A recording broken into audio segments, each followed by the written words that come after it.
یعنی تقلید مجتہد کے متعلق نہیں بلکہ قبول احادیث معصومین علیہ السلام کے متعلق ہیں۔ مطلب جن احادیث و روایات کا اس عقیدہ تقلید مجتہد ہی سے کوئی تعلق نہیں، انہیں اس عقیدے کی شرائط کے برحق یا باطل ہونے پر دلیل بنانا کہاں کی شرافت ہے۔ اب یہاں تو شیخ مرتضیٰ انصاری نے تمام نہیں بلکہ اغلب احادیث کے متعلق یہ گواہی دی کہ ان کا تقلید مجتہد سے کوئی تعلق نہیں، اور وہ در حقیقت نشر احادیث معصومین علیہ السلام کے متعلق ہیں۔ لیکن اسی کتاب کے صفحہ 536 پر شیخ مرتضیٰ انصاری اسی حوالے سے یہ کہتے بھی دکھائی دیتے ہیں کہ فَإِنَّ اطلاقات المذکورہ بعد الغض عن نہوضها على مشروعیت اصل التقلید، کہ آپ اس عقیدے کے متعلق جن اطلاقات یعنی جن شرائط کی بات کرتے ہیں اور اس متعلق جن احادیث مبارکہ کو تقلید مجتہد کے حق میں پیش کرتے ہیں، ان کا اصل تقلید سے کوئی تعلق ہی نہیں ہے۔ مطلب پچھلے اقتباس میں تو شیخ مرتضیٰ انصاری نے ان احادیث میں سے کہ جنہیں تقلید مجتہد کے حق میں پیش کیا جاتا ہے، اغلب احادیث کو یہ کہہ کر مسترد کر دیا تھا کہ ان کا تقلید مجتہد سے کوئی تعلق ہی نہیں ہے، لیکن یہاں شیخ مرتضیٰ انصاری نے سرے سے ان تمام احادیث ہی کو تقلید مجتہد کے لیے قاصر الدلالہ قرار دے دیا کہ جن سے یہ مجتہدین اپنی تقلید ثابت کرنے کی کوشش کرتے ہیں۔ مطلب شیخ مرتضیٰ انصاری کے بقول پہلے آپ ان احادیث کا تقلید مجتہد سے کوئی تعلق تو ثابت کیجئے، اس کے بعد شوق سے ان کی مدد سے اپنے اس عقیدے کے اصول و ضوابط استوار کرتے رہیے گا۔ لہٰذا اس عقیدہ تقلید مجتہد کے برحق یا باطل ہونے کی بحث اپنی جگہ، لیکن ایک بات اب آئینے کی طرح صاف ہو چکی ہے کہ اس عقیدے کے بیان کیے جانے والے تمام اصول و ضوابط سراسر خود ساختہ ہیں کہ جن کا قرآن و احادیث میں کوئی نام و نشان نہیں۔ اب آگے بڑھنے سے پہلے میں اسی سلسلے میں اس عقیدہ تقلید مجتہد کی چند ایک ایسی غیر مطبوعہ شرائط کی نشاندہی اور کر دینا چاہتا ہوں کہ جو نہ صرف خلاف احکامات خدا و اہل بیت علیہ السلام ہیں، بلکہ کسی بھی ایسے شخص کے لیے کسی صورت قابل قبول نہیں ہو سکتی کہ جو چوپایوں کی مثل نہیں۔ اور ان میں سے پہلی شرط مجتہدین کا صرف ایران یا عراق میں موجود کچھ مخصوص حوزات علمیہ میں سے کسی ایک سے فارغ التحسین ہونا ہے۔ مطلب اگر کوئی شخص کسی بھی اور مدرسے سے تعلیمی یافتہ ہو اور ہزار ان مجتہدین سے زیادہ قابل، عاقل اور عالم ہی کیوں نہ ہو، لیکن چونکہ وہ ان کے معین کردہ حوزات علمیہ سے سند یافتہ نہیں ہے، لہٰذا اسے نہ تو مجتہد مانا جائے گا اور نہ ہی اس کے فتاوی و تقلید کو جائز تسلیم کیا جائے گا۔ اور پھر اسی کے ذیل میں ایک خود ساختہ پابندی مجتہدین کے نصاب کی صورت میں بھی دیکھنے کو ملتی ہے کہ جس کا انتخاب بنا کسی دلیل قرآن و حدیث کے صرف اور صرف مجتہدین کی ذاتی آراء کا نتیجہ ہوتا ہے۔ اور پھر وہی بات کہ جب بقول آپ کے ایک مجتہد حوزہ علمیہ سے عالم قرآن و حدیث بن کر نکلتا ہے تو مجھے صرف اتنا اور بتا دیجئے کہ کیا آپ ان حوزات علمیہ میں دنیا بھر کے تمام علوم کی تعلیم دیتے ہیں؟ کیونکہ قرآن و احادیث میں تو وہ تمام علوم موجود ہیں کہ جو اس کائنات میں پائے جاتے ہیں۔ بہرحال کہنے کا مقصد یہ ہے کہ جس طرح بنا کسی دلیل کے ان مجتہدین نے اپنی تقلید کو واجب قرار دے رکھا ہے، اسی طرح وہ بنا کسی دلیل کے اس کے قوانین بھی بنائے بیٹھے ہیں۔ بہرحال مجتہد اور عالم کی پہچان کے حوالے سے یہ موصوف مزید لکھتے ہیں کہ مجتہد اور عالم کی پہچان 3 طریقوں سے ہو سکتی ہے۔ پہلا یہ کہ کسی انسان کو خود یقین آ جائے، مثلاً وہ ایسا شخص ہو کہ جو خود صاحب علم ہو اور مجتہد اور عالم کو پہچاننے کی صلاحیت رکھتا ہو۔ دوسرا طریقہ یہ کہ 2 ایسے عالم اور عادل اشخاص جو مجتہد اور عالم کو پہچاننے کی صلاحیت رکھتے ہوں کسی کے مجتہد یا عالم ہونے کی تصدیق کریں، بشرط یہ کہ 2 اور عالم اور عادل ان کی تردید نہ کریں، بلکہ کسی کا مجتہد یا عالم ہونا ایک قابل اعتماد اہل خبرہ و اطلاع شخص کے قول سے بھی ثابت ہو جاتا ہے۔ تیسرا طریقہ یہ کہ انسان کسی عقلائی طریقے سے کسی شخص کے مجتہد یا عالم ہونے کا اطمینان حاصل کر لے، مثلاً کچھ ایسے اہل علم، اہل خبرہ جو مجتہد اور عالم کو پہچاننے کی صلاحیت رکھتے ہیں اور ان کی بات سے اطمینان بھی آ جاتا ہے، کسی کے مجتہد یا عالم ہونے کی تصدیق کریں۔ اب ویسے تو اس دوسرے اور تیسرے طریقہ کار میں مجھے کوئی فرق دکھائی نہیں دیتا، لیکن بہرحال آسان الفاظ میں جس تقلید کو اب تک ہم صرف مجتہدین کی قیاس آرائی سمجھ رہے تھے، اس کا آغاز در حقیقت مقلدین کی قیاس آرائیوں سے ہوتا ہے۔ مطلب آپ ایک ایسے کم علم، ناقص اور جانوروں سے بدتر انسان سے کہ جو بقول آپ کے قرآن و احادیث کو سمجھنے کی بھی صلاحیت نہیں رکھتا، یہ امید کر رہے ہیں کہ وہ علماء کے مابین یہ فیصلہ کرے کہ کون سب سے بڑا عالم ہے اور کون احکامات الہی کو بہتر طور پر سمجھتا ہے۔ اور یہی نہیں بلکہ وہ بیچارہ پھر دیگر مقلدین کے دلوں میں جھانک کر 2 ایسے عادل مقلدین کا انتخاب بھی کرے کہ جو اس مجتہد کے دل میں جھانک کر اس کے تقوی و پرہیزگاری کی گواہی دے سکیں۔ استغفر اللہ ربی واتوب الیہ۔ خدا کے واسطے پہلے تو آپ اس ایک بات کا فیصلہ کر لیجئے کہ آپ اپنے مقلدین کو معاذ اللہ لوگوں کے قلوب کا حال جاننے والا کوئی معصوم یا ولی سمجھتے ہیں یا پھر جانوروں سے بھی بدتر۔ مطلب مجھے بتائیے تو صحیح کہ آپ کا وہ مقلد جو احکام الہی تو کیا قرآن و احادیث کو سمجھنے سے بھی قاصر ہے، اور تو اور وہ ان علوم کے نام تک نہیں جانتا کہ جو ایک مجتہد حوزہ علمیہ میں پڑھتا ہے، کیونکہ اس کا کام تو صرف اور صرف آپ کی ذاتی رائے کے مطابق آنکھیں بند کر کے اپنی زندگی بسر کرنا ہے۔ وہ بھلا آپ مجتہدین کے مابین اس بات کا فیصلہ کیسے کر سکتا ہے کہ کون بڑا عالم ہے؟ مطلب یہ تو وہ بات ہو گئی کہ ایک ایسے شخص سے کہ جسے نہ تو شعر و شاعری کی کوئی تمیز ہو اور نہ ہی بحر اور اوزان کی، یہ امید کی جائے کہ وہ فیض احمد فیض اور حبیب جالب کے مابین یہ فیصلہ کرے کہ کون بڑا شاعر تھا۔ اور اگر ابھی بھی آپ یہ سمجھتے ہیں کہ آپ کے مقلدین یہ فیصلہ کر سکتے ہیں، تو مجھے یقین ہے کہ پھر آپ مجتہدین تو ضرور اس لائق ہوں گے کہ انبیاء علیہ السلام کے مابین یہ فیصلہ کر سکیں کہ کون سا نبی کس نبی سے زیادہ بڑا عالم اور خدا کے احکامات کو بہتر طور پر سمجھنے والا تھا۔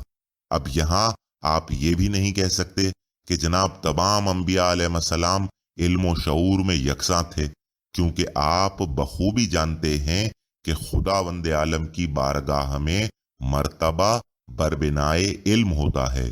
اور وہ سورہ بنی اسرائیل کی آیت 55 میں با الفاظ صاف یہ اعلان کر چکا ہے کہ بسم اللہ الرحمن الرحیم وَلَقَدْ فَضَّلْنَا بَعْضَ النَّبِيِّينَ عَلَى بَعْضٍ، اور یقیناً ہم نے بعض انبیاء کو بعض پر فضیلت بخشی ہے۔ یقین جانیے کہ یہودی ہوں، عیسائی ہوں، یا بنی امیہ اور بنی عباس، یا پھر ان کے پیروکاران، مجھے کبھی کسی دشمن حق کی کسی بے تکی بات پر اس لیے کوئی تعجب نہیں ہوتا، کیونکہ میں جانتا ہوں کہ یہ سب لوگ در حقیقت دشمن خدا ہیں، جن کا مقصد صرف اور صرف شیطان مردود کے مشن کو آگے بڑھانا ہے، لہٰذا انہیں تو جہنم کا ایندھن بننا ہی ہے۔ لیکن حیرت اور افسوس تو مجھے ان مومنین پر ہوتا ہے کہ جنہیں اول تو خداوند عالم نے عقل کی نعمت سے نوازا، اور پھر اپنے فضل سے نہ صرف قرآن مجید جیسی کتاب ہدایت عطا کی، بلکہ بصورت اہل بیت علیہ السلام اس کتاب کو سمجھانے والے ایسے اساتذہ بھی عطا کیے کہ جنہوں نے اپنی جان و مال کی قربانیاں دے کر حق و باطل کو ہمیشہ کے لیے جدا کر دیا۔ لیکن ان تمام تر احسانات کے باوجود اس قوم کی احسان فراموشی کا عالم یہ ہے کہ انہوں نے اپنی دنیا و آخرت کا فیصلہ خطا کاروں کو سونپ رکھا ہے۔ اب آپ خود ہی بتائیے کہ سورہ اعراف کی آیت 179 کے حقیقی مصداق کون ہیں؟ یہ کون لوگ ہیں کہ جن کی اکثریت کو خداوند عالم نے جہنم کے لیے پیدا کیا ہے، کیونکہ ان کے دل ہیں لیکن وہ سمجھتے نہیں، ان کی آنکھیں ہیں لیکن وہ دیکھتے نہیں، ان کے کان ہیں لیکن وہ سنتے نہیں، وہ لوگ چوپایوں کی مانند ہیں بلکہ ان سے بھی بدتر۔ بہرحال اب تک بیان کیے گئے حقائق سے یہ بات پوری طرح واضح ہو چکی ہے کہ تقلید مجتہد کو برحق ثابت کرنے کے لیے جو اس کی تعریف اور اس کے اصول و ضوابط بیان کیے جاتے ہیں، وہ اس عقیدے کو تقویت دینے کے بجائے اسے مزید خاک میں ملا دیتے ہیں۔ لہٰذا جب ان مجتہدین کو اس صورتحال کا اندازہ ہوا تو بالآخر انہوں نے بھی مکتب عامہ کی طرز پر بنا کسی دلیل کے اپنے آپ کو ایسے ایسے ناموں سے موسوم کرنا شروع کر دیا کہ جو نام پہلے ہی سے بارگاہ الہی میں مقبول تھے اور جن کی توثیقات متعدد فرامین معصومین علیہ السلام میں بھی موجود تھیں، تاکہ قرآن و احادیث کے ان حوالہ جات کو اپنے اس مردود عقیدے کی تائید میں پیش کیا جا سکے۔ مطلب جس طرح مکتب عامہ نے کبھی اپنے اجتہاد کا سلسلہ رسول اکرم صلی اللہ علیہ وآلہ وسلم سے جوڑنے کی کوشش کی، تو کبھی اپنے پیروں کو لفظ امام اور لفظ خلیفہ سے تعبیر کیا تاکہ انہیں ان احادیث مبارکہ کا مصداق قرار دیا جا سکے کہ جو ائمہ اور خلفاء کی شان میں صادر ہوئی ہیں۔ اسی طرح یہاں مکتب اصول میں بھی اپنے خلاف عقل و قرآن اعمال کو وہ نام دیے گئے کہ جو قرآن و احادیث کی نظر میں پہلے ہی سے تصدیق شدہ تھے۔ سب سے پہلے تو اجتہاد کو حجت تسلیم کرنے والا وہ گروہ جسے ہمیشہ سے اہل اجتہاد کہا جاتا تھا، اب اسے مکتب اصول فقہ کے نام سے پکارا جانے لگا تاکہ اسے قرآن و احادیث کے ان حوالہ جات کا مصداق قرار دیا جا سکے کہ جو لفظ اصول اور لفظ فقہ کی حمایت میں وارد ہوئے، جبکہ قرآن و احادیث گواہ ہیں کہ ایسے الفاظ کا تعلق نہ تو کسی خطا کار سے ہے اور نہ ہی اس کی کسی بدعت سے۔ کتب احادیث و روایات میں یا تو لفظ فقہ امام جعفر صادق علیہ السلام کے لیے استعمال ہوا ہے یا پھر سمجھ بوجھ کے معنوں میں، لیکن اس سے مراد فقہ مجتہدین ہرگز نہیں ہے۔ اسی طرح میں اکابر مجتہدین ہی کی کتب سے یہ بھی واضح کر چکا ہوں کہ لفظ اصول اور لفظ علم جیسے الفاظ سے مراد بھی در حقیقت احادیث معصومین علیہ السلام ہی ہیں، نہ کہ کسی گناہ گار کی ذاتی رائے۔ مطلب معصومین علیہ السلام جو اپنے اصحاب کو علم حاصل کرنے کا حکم دیا کرتے تھے، تو چونکہ اس دور میں سوائے علم قرآن و حدیث کسی دوسرے دنیاوی علم کی خاطر خواہ کوئی درسگاہ موجود نہیں تھی، لہٰذا اس سے مراد بھی در حقیقت حصول علم حدیث ہی تھا، نہ یہ کہ معصومین علیہ السلام معاذ اللہ لوگوں کو ان مجتہدین کی توضیح المسائل کی طرف راغب کیا کرتے تھے۔ اور ویسے بھی جب بقول آپ کے ائمہ علیہ السلام کے دور میں آپ کی ان بدعتوں کا کوئی نام و نشان ہی نہیں تھا، تو پھر بھلا ان الفاظ سے مراد کسی بدعت یا کسی بدعتی کو کیسے لیا جا سکتا ہے؟ لیکن اس کے باوجود نہ صرف آپ نے بنا کسی دلیل کے لفظ فقہ سے مراد فقہ مجتہدین کو لیا، بلکہ اسی مناسبت سے اپنے مجتہدین کو فقہا بھی کہنا شروع کر دیا، تاکہ جن احادیث و روایات میں فقہا کی تقلید و اطاعت کا حکم وارد ہوا ہے انہیں بھی اپنے ان خطاکار مجتہدین کے حق میں پیش کر سکیں۔ جبکہ حقیقت یہ ہے کہ یہ دونوں الفاظ ایک دوسرے کی ضد ہیں۔ مجتہد کہتے ہیں اجتہاد یعنی زن و گمان سے کام لینے والے کو، جو در حقیقت عمل شیطان مردود ہے، لیکن ظلم یہ ہے کہ مجتہدین کے اسی زن و گمان کو فتوے کا نام دے کر عوام کے لیے حجت بھی قرار دیا جاتا ہے، جبکہ از روئے قرآن و احادیث معصومین علیہ السلام فتویٰ صرف اور صرف فرمان الہی کا نام ہے، اور اسی کی اطاعت و تقلید ہم پر واجب بھی ہے۔ اور جہاں تک معصومین علیہ السلام کی اطاعت و تقلید کا تعلق ہے تو وہ بھی ہم پر اسی لیے واجب ہے کیونکہ یہ ہستیاں بنا وحی الہی اپنی زبان کو جنبش ہی نہیں دیتی تھیں، مطلب ان کا قول در حقیقت قول پروردگار ہی ہے۔ یہی وجہ ہے کہ صدر اول میں لفظ فتویٰ سے مراد نقل حدیث ہوا کرتا تھا، نہ کہ کسی غیر معصوم کی ذاتی رائے، اور اس کا اعتراف اصولی مسلک کے بڑے بڑے مجتہدین خود کرتے آئے ہیں۔ مثال کے طور پر شیخ محمد رضا المعروف کاشف الغطاء، جن کا تعارف میں گزشتہ مجالس میں بارہا کروا چکا ہوں کہ ان کا شمار وحید بابہانی کے دور کے بہت جید مجتہدین میں کیا جاتا ہے۔ یہ اپنی کتاب ادوار علم فقہ کے آغاز میں مکتب تشیع میں لفظ فتویٰ کی تاریخ یوں بیان کرتے ہیں کہ ان الفتویٰ بالحکم شرعی قد تتورع بیانها عند الشیعۃ الامامیۃ الاثنا عشریہ، کہ اثنا عشری یعنی 12 اماموں کے ماننے والے شیعوں میں شرعی احکامات میں فتویٰ در حقیقت ارتقائی دور سے گزرا ہے، ایوالوڈ ہوا ہے، یعنی پہلے اس سے مراد کچھ اور تھا اور آج کچھ اور ہے۔ فقد کان اصحاب الائمہ یفتون الناس بنقل نفس الحدیث للمستفتی، جس طرح ائمہ علیہ السلام کے اصحاب جو لوگوں کو فتویٰ دیا کرتے تھے تو وہ دراصل احادیث معصومین علیہ السلام ہی نقل کرتے تھے، جیسے مثال کے طور پر زرارہ بن عین، یونس بن عبد الرحمن، محمد بن مسلم، ابو بصیر، ابان بن تغلب، جمیل ابن دراج، محمد بن ابی عمیر، حسن بن علی بن فضال، صفان بن یحییٰ، اور ان کے علاوہ اور بہت سے اصحاب۔ ثم تتورت الفتوى عندهم فاخذوا یفتون بالنص الروایہ من دون ذکر السند،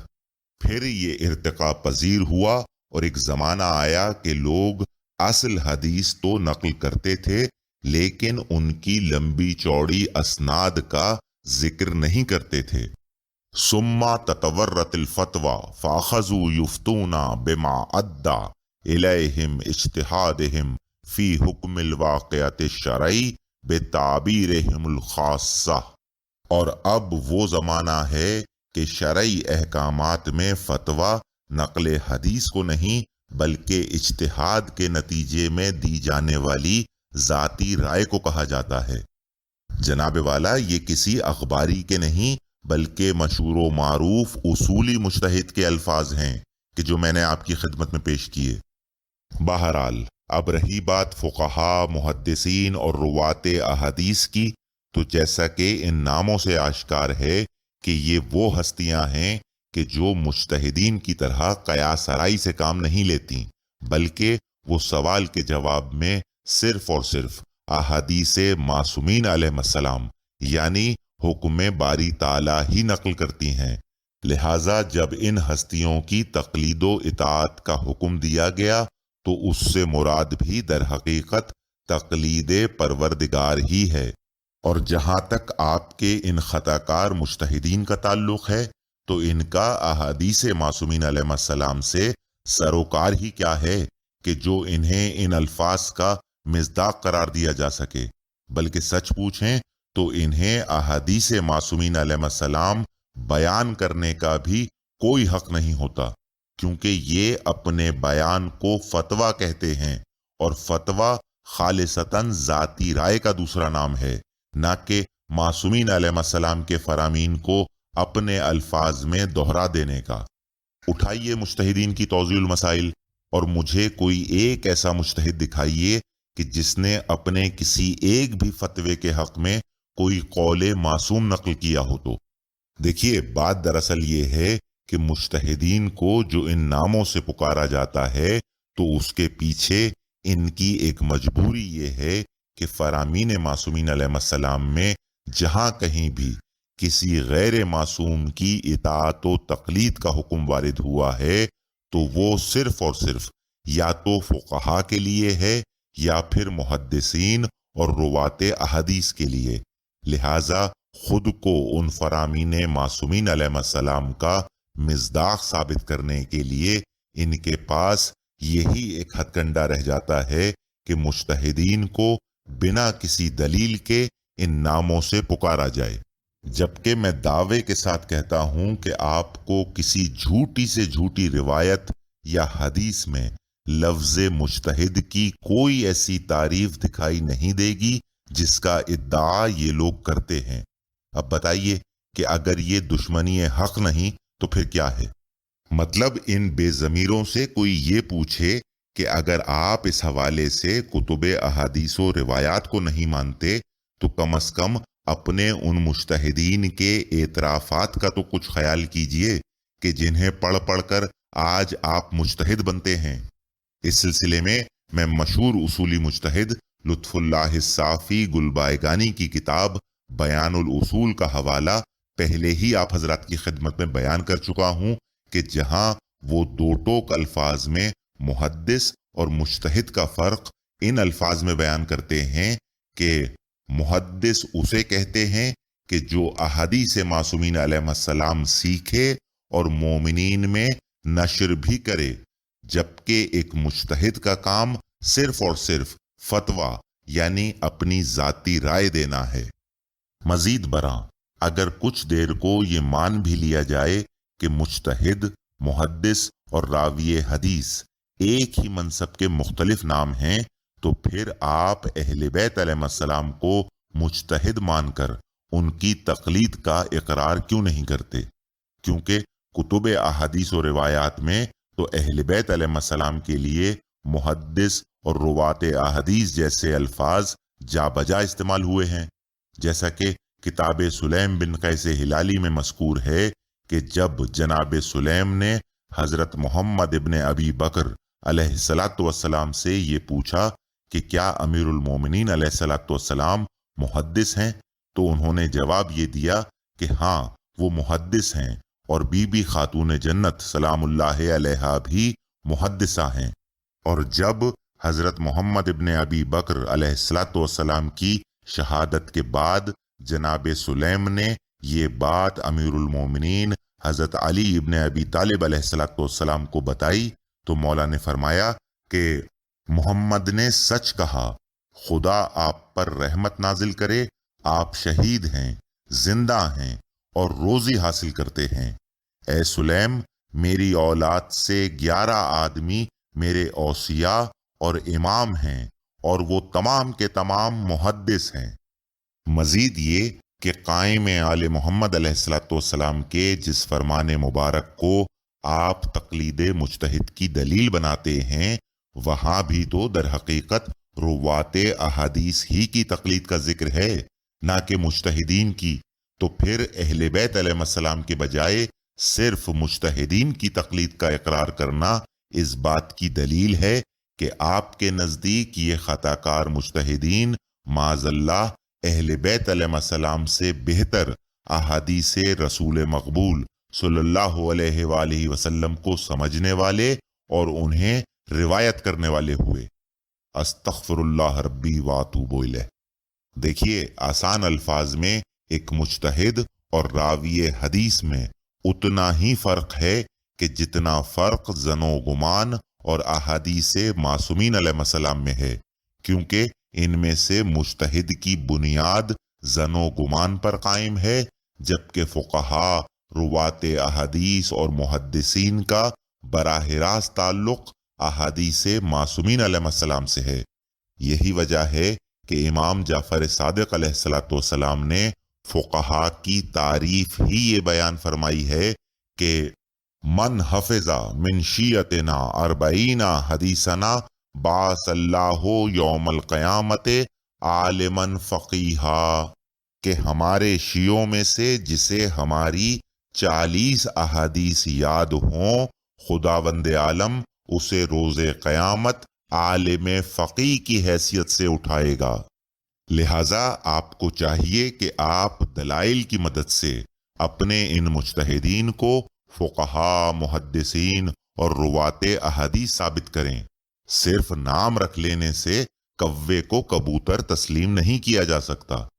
مطلب یہ تو آپ وہی یہود و نصارہ والا کام کر رہے ہیں کہ جس کی مذمت میں سورہ نجم کی آیت 23 میں یہ ارشاد قدرت ہوتا ہے کہ بسم اللہ الرحمن الرحیم ان ہیا الا اسماء سمیتموہا انتم وآباؤکم ما انزل اللہ بہا من سلطان۔ وہ تو صرف نام ہی نام ہیں کہ جو تم نے اور تمہارے باپ دادا نے گڑھ لیے ہیں، خدا نے تو ان کی کوئی سند نازل نہیں کی۔ این یتبعون الا الظن وما تہوی الانفس وَلَقَدْ جَاءَهُم مِّن رَّبِّهُمُ الْهُدَىٰ۔ یہ لوگ محض ظن و گمان اور خواہش نفس کا اتباع کر رہے ہیں، حالانکہ ان کے پروردگار کی طرف سے ان کے پاس ہدایت آ چکی ہے۔ بہرحال اس مکتب فکر کو لفظ فقہ سے پکارنے کی دوسری اہم وجہ یہ ہے کہ چونکہ از روئے قرآن و حدیث لفظ فقہ کے معنی سمجھ بوجھ کے ہیں، لہٰذا اس مفہوم کو بآسانی اپنے مفاد میں یوں موڑا گیا کہ جناب فقہی مسائل سے مراد وہ مسائل ہیں کہ جن کے متعلق کوئی واضح حکم قرآن و حدیث موجود نہ ہو اور انہیں حل کرنے کے لیے مزید غور و فکر کرنا پڑے، اور یوں بالآخر دین کے حلال و حرام کو فقہی مسائل قرار دیا گیا تاکہ یہ مجتہدین جس چیز کو چاہیں حلال قرار دیں اور جسے چاہیں حرام۔ اور سچ پوچھیں تو یہی اس مکتب کا بنیادی مقصد بھی ہے، اور اس کا ثبوت مجتہدین حضرات کی مرتب کردہ وہ توضیح المسائل ہیں کہ جن میں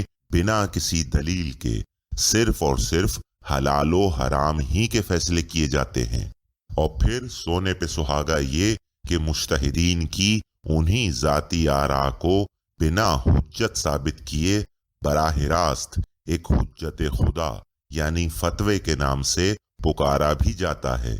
حد یہ ہے کہ بعض اصولی علماء حضرات تقلید مجتہد کے حق میں یہ بھی کہتے دکھائی دیتے ہیں کہ جناب احادیث معصومین علیہ السلام میں جو مومنین کو علماء دین سے رجوع کرنے کا حکم دیا گیا ہے تو وہاں علماء سے مراد در حقیقت ہمارے مراجع کرام ہی ہیں، کیونکہ مرجع کہتے ہی اسے ہیں کہ جس سے رجوع کیا جائے۔ اب بتائیے کہ اس جہالت کا کیا جواب دیا جائے؟ مطلب اگر آج کوئی شخص اپنا نام مومن رکھ لے اور پھر قرآن و احادیث کے ان تمام حوالہ جات کو اپنے مقام و مرتبے کی تائید میں پیش کرے کہ جو لفظ مومن کے حق میں صادر ہوئے ہیں، تو بتائیے کہ آپ ایسے جاہل انسان کو کیا جواب دیں گے؟ ارے بھائی میرے، یہ تو آپ نے از خود اپنے مجتہدین کو مراجع کرام کہنا شروع کر دیا، ورنہ اگر کسی حدیث معصوم میں انہیں مراجع تقلید کہا گیا ہو تو دکھائیے، ورنہ نہ تو مجتہدین کو مرجع کہہ لینے سے وہ مرجع بن سکتے ہیں، اور نہ ہی کچھ کم عقلوں کا ان سے رجوع کرنا انہیں وہ مرجع تقلید بنا سکتا ہے کہ جس کا ذکر احادیث معصومین علیہ السلام میں ملتا ہے۔ کتنی حیرت کی بات ہے کہ آپ ان مجتہدین کو تو بنا کسی دلیل کے مرجع کہہ کر ان سے رجوع بھی کرتے ہیں، اور ان کی تقلید کیے بنا خدا کے سامنے سر جھکانے کو بھی باطل سمجھتے ہیں۔ لیکن احادیث معصومین علیہ السلام میں جن ذوات مقدسہ سے رجوع کرنے کا حکم دیا گیا ہے انہیں آپ مرجع تقلید ماننے کو تیار نہیں۔ اصول کافی میں صادق آل محمد علیہ الصلاۃ والسلام فرماتے ہیں کہ تمہارے لیے سزاوار نہیں کچھ کہنا یا کرنا اس امر کے متعلق کہ جس کا تم کو علم نہیں، بہتر ہے کہ اس سے رک جاؤ اور رجوع کرو اس امر میں ائمہ ہدی کی طرف کہ وہ تم کو صحیح راستہ بتائیں گے اور نادانی کو تم پر واضح کر دیں گے اور امر حق کی معرفت کرائیں گے۔ خدا فرماتا ہے کہ اگر تم نہیں جانتے تو اہل ذکر سے پوچھو۔ اب بتائیے کہ مراجع تقلید اہل بیت علیہ السلام ہوئے یا آپ کے یہ خطا کار مجتہدین؟ بہرحال مختصر یہ کہ گناہ گاروں اور ان کی رائج کردہ بدعتوں کو ایسے ایسے ناموں سے پکارنے کا سلسلہ آج بھی جاری ہے کہ جن ناموں کی حجیت پہلے ہی سے قرآن و احادیث سے ثابت ہے۔ آنے والی گفتگو میں انشاءاللہ ان کی مزید وضاحت بیان کروں گا۔ عقیدہ تقلید مجتہد کی تعریف اور اس کے وہ اصول و ضوابط کہ جنہیں اس نظام کی بنیاد سمجھا جاتا ہے، ان کی حقیقت میں نے آپ حضرات کی خدمت میں بہت وضاحت کے ساتھ بیان کر دی، جس کے بعد میں امید کرتا ہوں کہ آپ میری کہی گئی اس بات سے پوری طرح متفق ہوں گے کہ تقلید کی تعریف ہی خود تقلید مجتہد کے بطلان پر سب سے بڑی دلیل ہے۔ لیکن اس کے باوجود اس عقیدے کے علم بردار اسے خدا اور اہل بیت علیہ السلام کا قائم کردہ نظام ثابت کرنے کے لیے قرآن مجید اور اقوال معصومین علیہ السلام سے بھی کچھ حوالہ جات پیش کرنے کی سعی حاصل کرتے ہیں۔ آئیے اب ذرا ان حوالہ جات پر بھی ایک مفصل نگاہ ڈالیں، اور اس سلسلے میں جو سب سے بڑا حوالہ پیش کیا جاتا ہے وہ سورہ توبہ کی آیت 122 ہے، جہاں ارشاد قدرت یہ ہوتا ہے کہ بسم اللہ الرحمن الرحیم وَمَا كَانَ الْمُؤْمِنُونَ لِيَنْفِرُوا كَافَّةً فَلَوْلَا نَفَرَ مِنْ كُلِّ فِرْقَةٍ مِّنْهُمْ طَائِفَةٌ لِيَتَفَقَّهُوا فِي الدِّينِ وَلِيُنذِرُوا قَوْمَهُمْ إِذَا رَجَعُوا إِلَيْهِمْ لَعَلَّهُمْ يَحْذَرُونَ۔ یہ تو ہو نہیں سکتا کہ سب مومنین نکل آئیں، تو یوں کرو کہ ہر ایک جماعت میں سے ایک گروہ نکلے اور دین میں سمجھ حاصل کرے، اور جب اپنی قوم کی طرف پلٹے تو ان کو ڈر سنائے تاکہ وہ ڈریں۔ اب سب سے پہلے تو آپ خود اس آیہ مبارکہ کو ذرا ایک بار پوری آنکھیں کھول کر پڑھیے اور مجھے یہ بتائیے کہ اس میں تقلید کا ذکر کہاں ہے، یا ایسا کوئی اجازت نامہ کہاں پوشیدہ ہے کہ جس کے تحت یہ مجتہدین لوگوں کو فتوے بانٹنا شروع کر دیں۔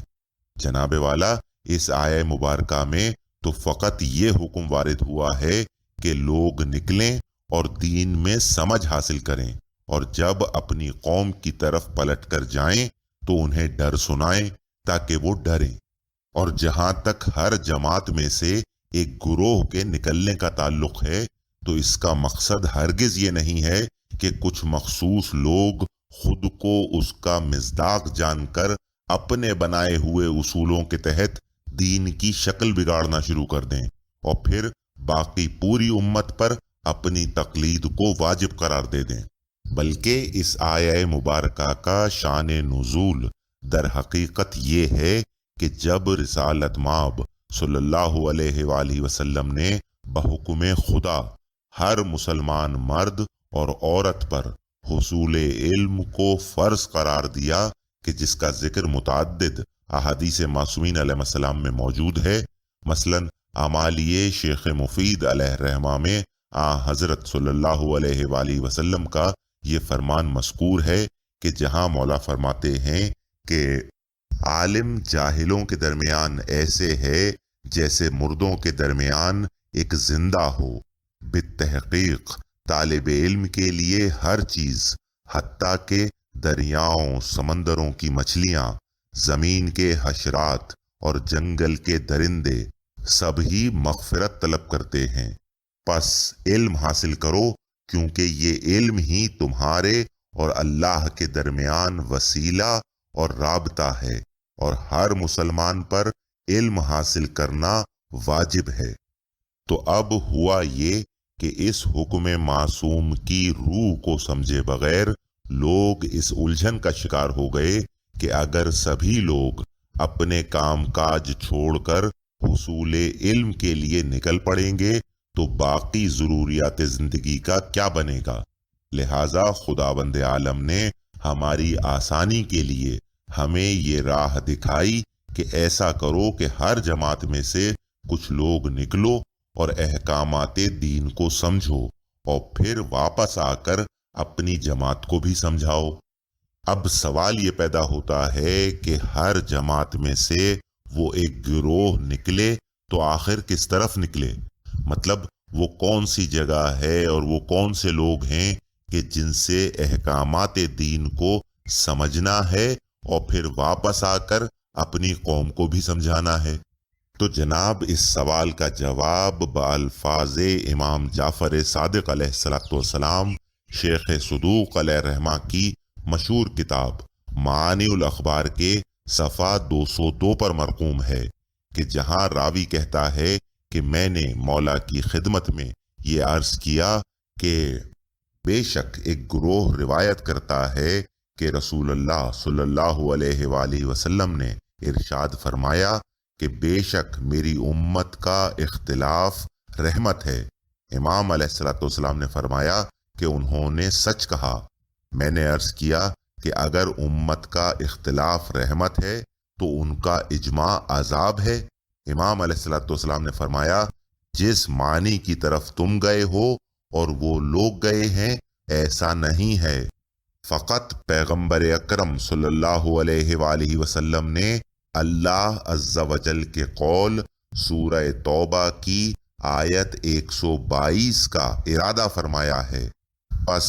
پروردگار نے لوگوں کو حکم دیا ہے کہ وہ رسول اللہ صلی اللہ علیہ وآلہ وسلم کی طرف حصول علم کے لیے نکلیں، اور آپ صلی اللہ علیہ وآلہ وسلم کی جانب مختلف علاقوں سے آئیں اور تعلیم حاصل کریں، اور پھر اپنی قوم کی طرف پلٹ کر انہیں تعلیم دیں۔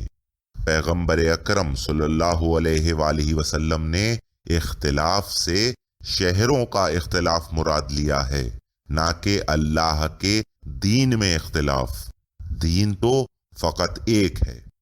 اب زیر بحث آیہ مبارکہ کی تفسیر میں امام علیہ السلام کے یہ الفاظ کہ خدا نے لوگوں کو حکم دیا ہے کہ وہ علم حاصل کرنے کے لیے رسالت مآب صلی اللہ علیہ وآلہ وسلم کی طرف نکلیں، اس بات کی دلیل ہے کہ حصول علم سے مراد در حقیقت احادیث معصومین علیہ السلام حاصل کرنا ہے، نہ کہ مجتہدین کی قیاس آرائیوں پر مبنی ان کے فتاویٰ۔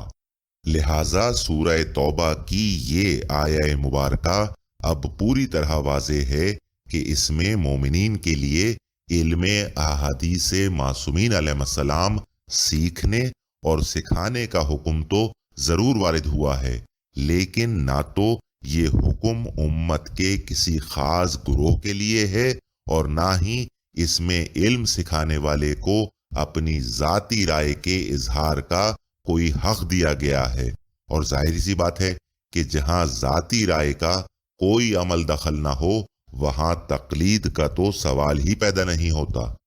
مزید برآں علم احادیث سیکھنے اور سکھانے کا یہ حکم صرف اسی آیہ مبارکہ ہی میں نہیں بلکہ بے شمار احادیث معصومین علیہ السلام میں جا بجا موجود ہے۔ مثلاً اصول کافی میں مرقوم ہے کہ ایک شخص رسول اللہ صلی اللہ علیہ وآلہ وسلم کے پاس آیا اور کہنے لگا کہ علم کیا ہے؟ فرمایا خاموش رہنا۔ پوچھا پھر کیا؟ فرمایا کان لگا کر احادیث و آیات کا سننا۔ پوچھا پھر کیا؟ فرمایا ان کا یاد کرنا۔ پوچھا پھر کیا؟ فرمایا ان پر عمل کرنا۔ پوچھا پھر کیا؟ فرمایا ان کا نشر کرنا۔ اسی طرح امام جعفر صادق علیہ السلام فرماتے ہیں کہ جو حدیث سنو اسے لکھ لو اور پھر اپنے بھائیوں میں نشر کرو۔ اگر تم مرنے لگو تو اس کو اپنی اولاد میں بطور میراث چھوڑو۔ ایک زمانہ ایسا آنے والا ہے کہ لوگ کتابوں سے مانوس ہوں گے۔ مختصر یہ کہ احادیث معصومین علیہ السلام سیکھنے اور سکھانے کا یہ سلسلہ قیامت تک ہر دور کے مومنین کے لیے واجب ہے، کیونکہ یہ وہ عہد ہے کہ جو خداوند عالم نے تمام مومنین سے لیا ہے۔ اصول کافی میں امام جعفر صادق علیہ السلام فرماتے ہیں کہ میں نے کتاب علی میں پڑھا ہے کہ اللہ تعالیٰ نے نہیں لیا جاہلوں سے عہد طلب علم کا جب تک علماء سے عہد نہیں لیا علم سکھانے کا جاہلوں کو، کیونکہ علم قبل جہالت ہے۔ اور پھر رسالت مآب صلی اللہ علیہ وآلہ وسلم کا وہ فرمان مبارک کہ اے گروہ مردم، میں نے تمہیں جس حلال کی رہنمائی کی ہے اور جس حرام سے منع کیا ہے میں نے یقیناً اس سے روگردانی نہیں کی ہے اور نہ میں نے اس میں کوئی تبدیلی کی ہے۔ تم میرے اس اعتراف کا ذکر لوگوں سے بیان کرتے رہنا اور اس کو یادداشت میں رکھنا اور اس کی وصیحت بھی کرتے رہنا، اور دیکھو تم بھی اس میں تبدیلی اور تغیر نہ کرنا۔ اسی طرح بصائر الدرجات میں ایک مقام پر صادق آل محمد علیہ السلام فرماتے ہیں کہ تم میں سے جو شخص علم حاصل کرتا ہے اس کا اجر علم سکھانے والے کے برابر ہے، لیکن معلم کو متعلم پر فضیلت حاصل ہے۔ علماء سے علم حاصل کرو اور جس طرح تمہیں علماء نے سکھایا ہے اسی طرح اپنے بھائیوں کو بھی سکھاؤ۔ بہرحال اب رہی بات اس آیہ مبارکہ میں وارد ہونے والے الفاظ یتفقہوا فی الدین کی، کہ جس کے متعلق یہ اصولی حضرات کہتے یہ ہیں کہ دیکھو لفظ فقہ تو قرآن مجید میں بھی وارد ہوا ہے اور فقہ کے معنی دینیات کے ہیں، لہٰذا ہمارا یہ اصول علم فقہ بے بنیاد ہرگز نہیں ہے۔ ارے بھائی میرے، یہ تو آپ نے اس لفظ فقہ کے معنی دینیات کے رکھ لیے ہیں۔ اگر قرآن مجید یا کسی قول معصوم میں لفظ فقہ کے معنی دینیات کے بتائے گئے ہوں تو دکھائیے۔ مطلب یہ تو وہی بات ہو گئی کہ جس طرح اگر آج کوئی نجومی اپنے پیشے کو برحق ثابت کرنے کے لیے یہ کہنا شروع کر دے کہ جناب سیارے کا ذکر تو قرآن مجید میں بھی وارد ہوا ہے اور اس سے فلاں ستارہ مراد ہے، تو بتائیے کہ آپ کیا کہیں گے؟ کیونکہ لفظ سیارہ تو واقعی سورہ یوسف کی 19ویں آیت میں آیا ہے، لیکن اس سے مراد کوئی ستارہ ہرگز نہیں ہے، بلکہ یہ لفظ ایک قافلے کے لیے استعمال ہوا ہے، جہاں ذکر یہ ہو رہا ہے کہ بسم اللہ الرحمن الرحیم وَجَاءَتْ سَيَّارَةٌ فَأَرْسَلُوا وَارِدَهُمْ فَأَدْلَى دَلْوَا، اور پہنچا ایک سیارہ یعنی ایک قافلہ اور بھیجا انہوں نے اپنے سقا کو یعنی پانی بھرنے والے کو، جب اس نے کنویں میں اپنا ڈول ڈالا قالا یا بشرا ھذا غلام،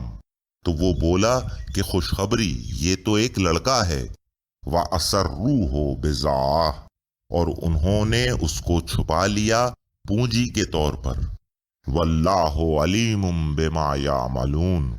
اور اللہ کو خوب معلوم تھا کہ جو وہ کرتے تھے۔ یہ حضرت یوسف علیہ السلام کا واقعہ ہے کہ جب ان کے سوتیلے بھائیوں نے انہیں ایک کنویں میں پھینک دیا تھا اور ایک قافلے والوں نے انہیں وہاں سے نکالا تھا۔ بات کا مقصد یہ ہے کہ آپ کے کہہ دینے سے ہرگز کسی لفظ کے معنی نہیں بدل سکتے، بلکہ وہ وہی رہیں گے کہ جن معنیوں میں قرآن مجید نے اس لفظ کو استعمال کیا ہے۔ ورنہ اگر آپ جیسے احمقوں کا بس چلے تو آپ لفظ قضا کی طرح پورے قرآن مجید کو معاذ اللہ ایک مضحکہ خیز تماشا بنا کر رکھ دیں۔ بھائی قرآن مجید میں جہاں کہیں عبادت کے ذکر میں لفظ قضا وارد ہوا ہے تو وہ صرف اور صرف ادا کرنے کے معنوں میں آیا ہے۔ مثال کے طور پر سورہ جمعہ، جس کی تلاوت ہر نماز جمعہ میں ہوتی ہے، لیکن عقلوں پر پتھر پڑے ہوئے ہیں کہ سمجھتے ہی نہیں۔ اس سورہ کی آیت 10 کا آغاز اسی لفظ سے ہوتا ہے کہ بسم اللہ الرحمن الرحیم، فَإِذَا قُضِيَتِ الصَّلَاةُ فَانتَشِرُوا فِي الْأَرْضِ وَابْتَغُوا مِنْ فَضْلِ اللَّهِ وَاذْكُرُوا اللَّهَ كَثِيرًا لَعَلَّكُمْ تُفْلِحُونَ۔ پھر جب ادا کر لو، پوری کر لو نماز، تو پھیل جاؤ زمین میں اور تلاش کرو اللہ کا فضل اور ذکر کرتے رہو اللہ کا کثرت سے، تاکہ تمہیں فلاح نصیب ہو۔ اسی طرح مناسک حج کے حوالے سے سورہ بقرہ کی آیت 200 میں ارشاد قدرت ہوتا ہے کہ بسم اللہ الرحمن الرحیم، فَإِذَا قَضَيْتُمْ مَنَاسِكَكُمْ فَاذْكُرُوا اللَّهَ كَذِكْرِكُمْ آبَاؤُكُمْ أَوْ أَشَدَّ ذِكْرًا۔ پھر جب ادا کر چکو، پورے کر چکو تم اپنے حج کے ارکان، تو ذکر کرو اللہ کا جیسے کہ ذکر کیا کرتے تھے تم اپنے باپ دادا کا، یا پھر اس سے بھی زیادہ ذکر۔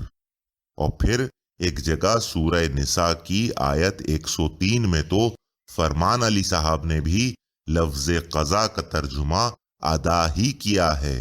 کہ بسم اللہ الرحمن الرحیم، فَإِذَا قَضَيْتُمُ الصَّلَاةَ فَاذْكُرُوا اللَّهَ قِيَامًا وَقُعُودًا وَعَلَى جُنُوبِكُمْ۔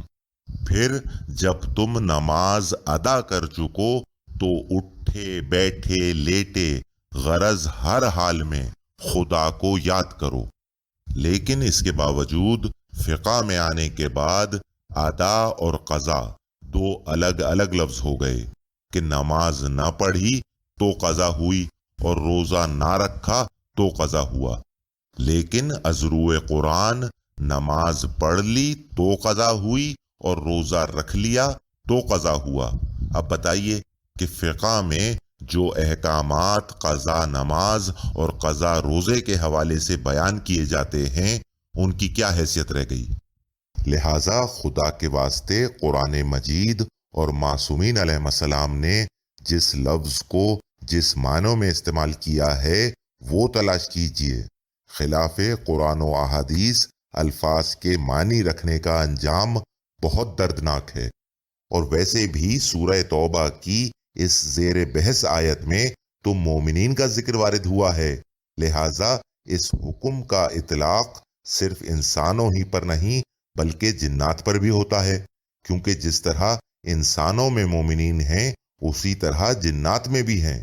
دلیل سورہ احقاف کی آیت 29 سے مسلسل 3 آیات کہ جہاں بالکل یہی مضمون جنات کے لیے وارد ہوا ہے۔ ارشاد قدرت ہوتا ہے کہ بسم اللہ الرحمن الرحیم،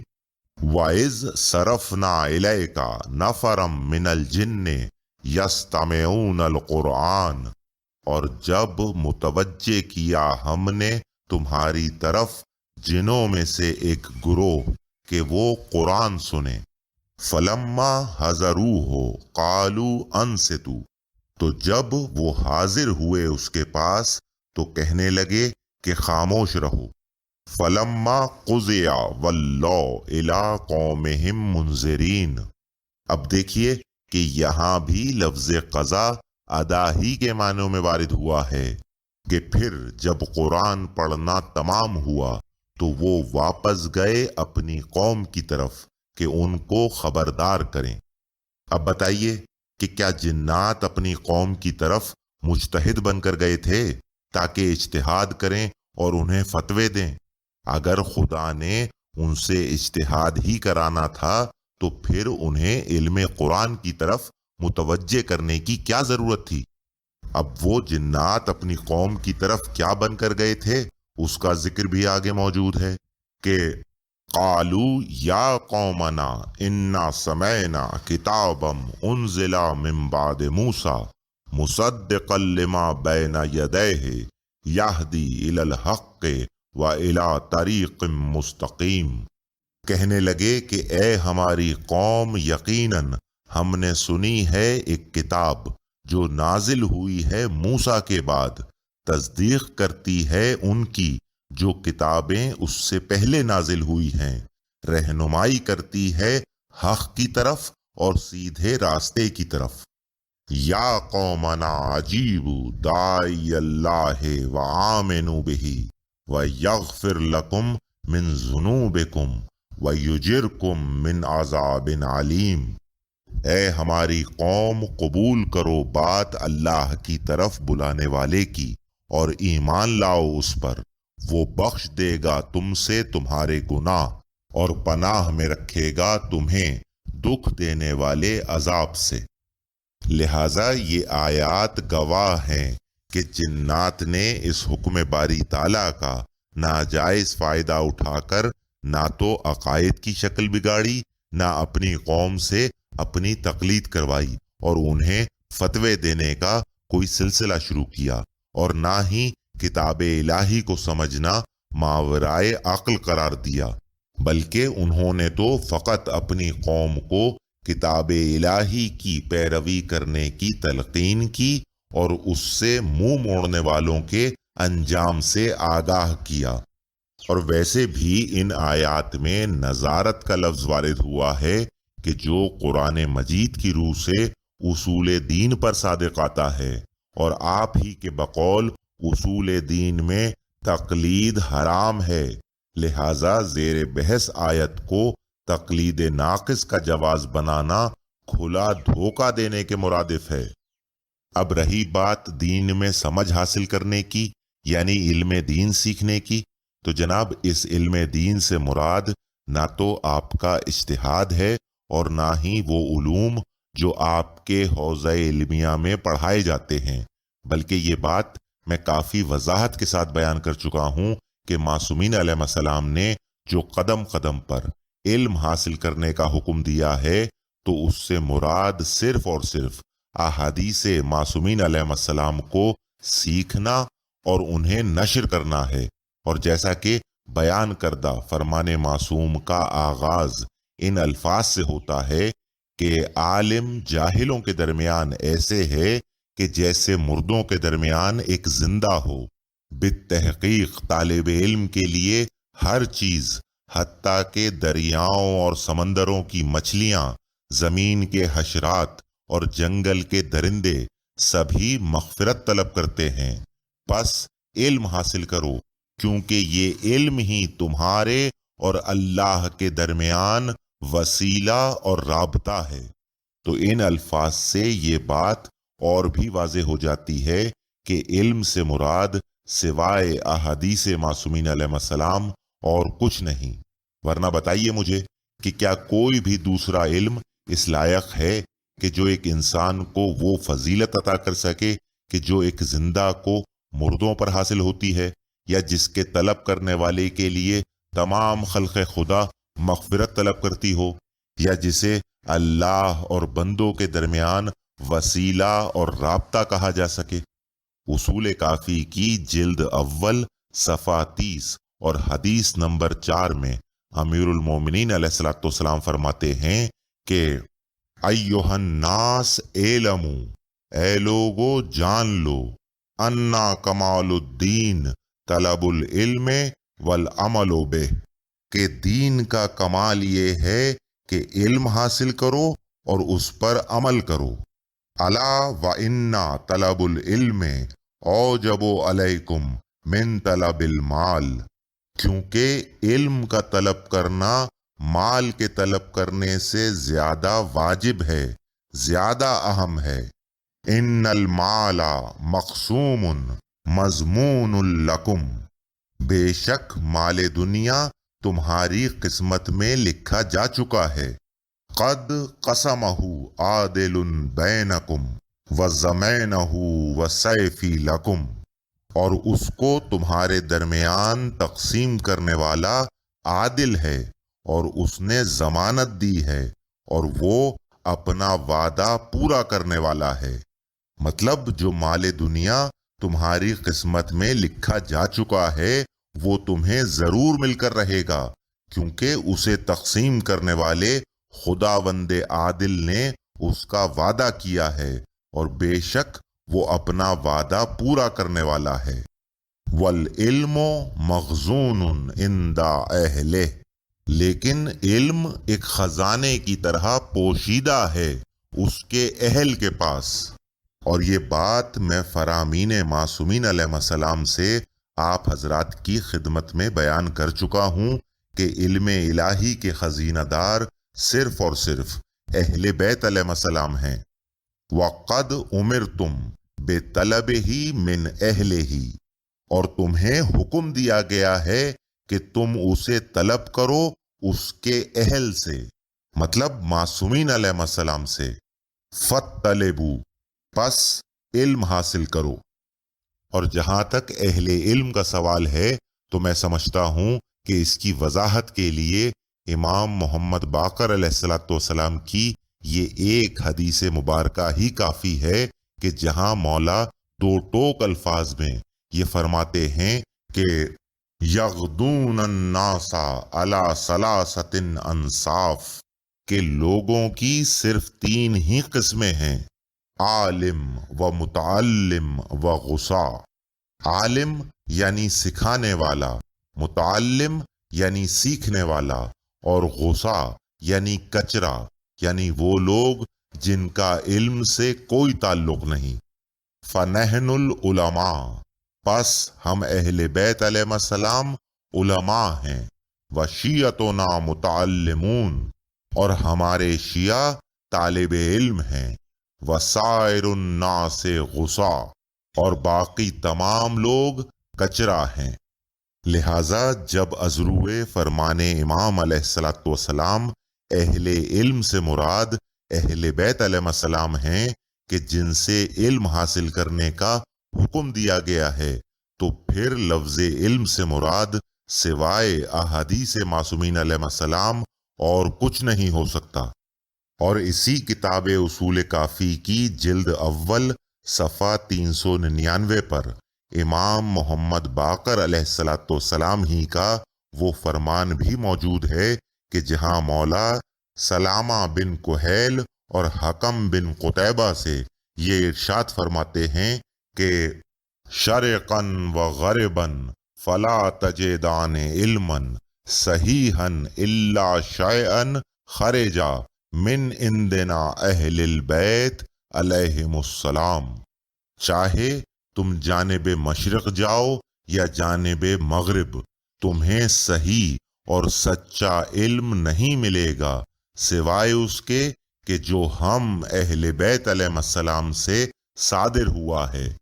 لہذا واضح ہو گیا کہ معصومین علیہ السلام کی نظر میں علم در حقیقت وہی ہے کہ جو اہل بیت علیہ السلام سے صادر ہوا، یعنی احادیث معصومین علیہ السلام۔ اب جہاں تک دیگر دنیاوی علوم کا تعلق ہے تو جناب والا وہ تمام علوم بھی در حقیقت احادیث معصومین علیہ السلام میں موجود ہیں، ورنہ ان ہستیوں کو اس کتاب الہی کا وارث ہی کیوں کہا جاتا کہ جس کتاب میں ہر خشک و تر کا علم موجود ہے۔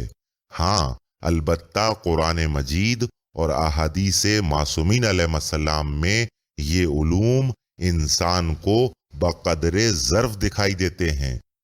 بہرحال یہ تو ہو گئی اس علم کی وضاحت جسے حاصل کرنے کا حکم سورہ توبہ کی زیر بحث آیہ مبارکہ سمیت دیگر اقوال معصومین علیہ السلام میں وارد ہوا۔ لیکن اب جہاں تک اصولی مکتب فکر سے تعلق رکھنے والوں کے اس دعوے کا تعلق ہے کہ جناب قرآن مجید کا یہ حکم مجتہدین کی تقلید کو برحق ثابت کرتا ہے، تو بھائی میرے میں صرف اتنا کہوں گا کہ جناب والا پہلے تو آپ اپنے ان مجتہدین کا کوئی تعلق حصول احادیث اور نشر احادیث سے ثابت کیجئے، اس کے بعد ایسا کوئی دعویٰ کرنے کا سوچئے گا، کیونکہ آپ کے یہ مجتہدین حضرات جو علوم اپنے نصاب میں پڑھتے ہیں ان میں احادیث معصومین علیہ السلام تو شامل ہی نہیں ہوتی۔ ورنہ بتائیے مجھے کہ یہ مجتہدین جو اپنے اساتذہ کی کتابوں کی شروع لکھ لکھ کر مرے جا رہے ہیں، تو کیا کبھی کسی ایک مجتہد نے بھی کتب اربع میں سے کسی کتاب کی شرح لکھنے کی زحمت اٹھائی؟ اور جیسا کہ میں نے گزشتہ مجالس میں بیان کیا کہ کتب اربع جنہیں مکتب اہل بیت علیہ السلام میں احادیث معصومین علیہ السلام کا منبع تسلیم کیا جاتا ہے، ان میں سے کوئی بھی کتاب ان مجتہدین کے نصاب میں شامل ہی نہیں ہوتی۔ یہی وجہ ہے کہ کبھی کوئی مجتہد اپنے فتوے کی حمایت میں نہ تو کوئی آیت قرآنی نقل کرتا ہے اور نہ ہی کوئی قول معصوم۔ اور اس سلسلے میں انہی کے ایک رسالے نور معرفت کا حوالہ بھی آپ حضرات کی خدمت میں پیش کر چکا ہوں کہ جہاں واضح الفاظ میں یہ مذکور ہے کہ قرآن و اہل بیت علیہ السلام سے متمسک ہونے کا دم بھرنے والے مکتب کے پیروکاروں کے دینی اداروں میں قرآن و اہل بیت علیہ السلام دونوں کے گرا بہا معارف اور علم و حکمت کے خزانے سے کوئی قابل ذکر استفادہ نہیں کیا جاتا، بلکہ قرآن و اہل بیت علیہ السلام سے متعلق خاص طور پر کوئی مضمون نصاب میں شامل ہی نہیں ہوتا۔ اب بتائیے کہ ان حقائق کے بعد کیا حق پہنچتا ہے ان مجتہدین کو کہ یہ خود کو ان احکامات کا مصداق قرار دیں کہ جو در حقیقت محدثین اور روات احادیث کی شان میں وارد ہوئے ہیں۔ دیکھیے، اپنی مشقت اجتہاد کا نام اصول علم فقہ رکھ لینے سے آپ سیدھے سادے مومنین کو تو دھوکہ دے سکتے ہیں کہ جیسے گویا آپ ان حوزہ علمیہ میں فقہ امام جعفر صادق علیہ السلام سیکھتے ہیں، لیکن حقیقت یہ ہے کہ جو علم فقہ آپ ان اداروں میں پڑھتے ہیں وہ محض آپ ہی کے دیگر مجتہدین کی مرتب کردہ فقہ یعنی ان کی ذاتی آراء ہیں، اور پھر درس خارج کے نام پر بھی آپ لوگوں کو یا تو آخوند خراسانی یا شیخ اعظم جناب مرتضیٰ انصاری جیسے کسی بڑے مجتہد ہی کی توضیح المسائل کے تحت درس دے دیا جاتا ہے۔ مختصر یہ کہ اس پورے نصاب میں ان لوگوں کو بڑے بڑے مجتہدین کے فتاوی پڑھا کر فتوے بازی کا ہنر سکھایا جاتا ہے۔ یہی وجہ ہے کہ ہر نیا بننے والا مجتہد کچھ کرے یا نہ کرے، لیکن وہ اپنی توضیح المسائل ضرور شائع کرتا ہے، اور وہ بھی اس اعلان کے ساتھ کہ جناب جن اساتذہ کے فتاوی کو پڑھ کر میں مجتہد بنا ہوں، اب وہ تمام کے تمام فتاوی مردہ ہو چکے ہیں۔ مطلب فقہ امام علیہ السلام کہاں اور ان خطا کاروں کی ذاتی رائے کہاں؟ امام علیہ السلام کی فقہ در حقیقت احکامات پروردگار کا دوسرا نام ہے کہ جو تمام عالمین پر محیط ہے، اور ایک یہ فقہ مجتہدین ہے کہ جو مکتب عامہ سے مستعار لی گئی ہے، لہٰذا اس میں کلام الہی اور احادیث معصومین علیہ السلام کا سرے سے کوئی عمل دخل ہی نہیں ہوتا۔ یہ کتاب ہے روضۃ المتقین، جس کے لکھنے والے ہیں ملا محمد تقی مجلسی، جنہیں مجلسی اول بھی کہا جاتا ہے۔ اس کتاب کا شمار شیخ صدوق علیہ الرحمہ کی مشہور کتاب من لا یحذرہ الفقی کی بہترین شروع میں کیا جاتا ہے۔ ملا تقی مجلسی اس کتاب کی جلد 5 صفحہ 326 پر لفظ فقہ کی وضاحت میں لکھتے ہیں کہ والمراد بالفقہ العلم مطلقہ، کہ فقہ سے مراد علم مطلقہ ہے۔ والمعنی المصطلح لم یکن فی زمن الائمہ صلوات اللہ علیہم علی الظاہر، اور یہ جو علم مصطلح ہے یعنی علم اجتہاد، اس کا ائمہ علیہ السلام کے دور میں کوئی وجود ہی نہیں تھا۔ فَإِنَّهُمْ عَلَيْهِمُ السَّلَامُ كَانُوا يُنْفُونَ الْاجْتِهَادُ وَالتَّقْلِيدُ، بلکہ ائمہ علیہ السلام نے تو اجتہاد و تقلید کی ممانعت فرمائی ہے۔ کما ہوا ظاہر للمتتبع، جیسا کہ متتبع یعنی غور کرنے والے کے لیے واضح ہے۔ افسوس، صد افسوس کہ حقیقت سے لا علم بیچارے سادہ لوح مومنین ان مجتہدین کو اسی دھوکے میں عزت و احترام سے نوازتے ہیں کہ جیسے یہ لوگ فقہ جعفریہ پڑھنے کے بعد فتوے دے رہے ہیں۔ رکھیے کسی مجتہد کے سر پر قرآن اور پوچھئے اس سے کہ وہ اتنے سال نجف اور قم میں کیا پڑھ کر آیا ہے۔ بہرحال اب یہ بات سورج کی طرح واضح ہو چکی ہے کہ سورہ توبہ کی اس زیر بحث آیہ مبارکہ کو تقلید مجتہد کے حق میں پیش کرنا سراسر ظلم ہے۔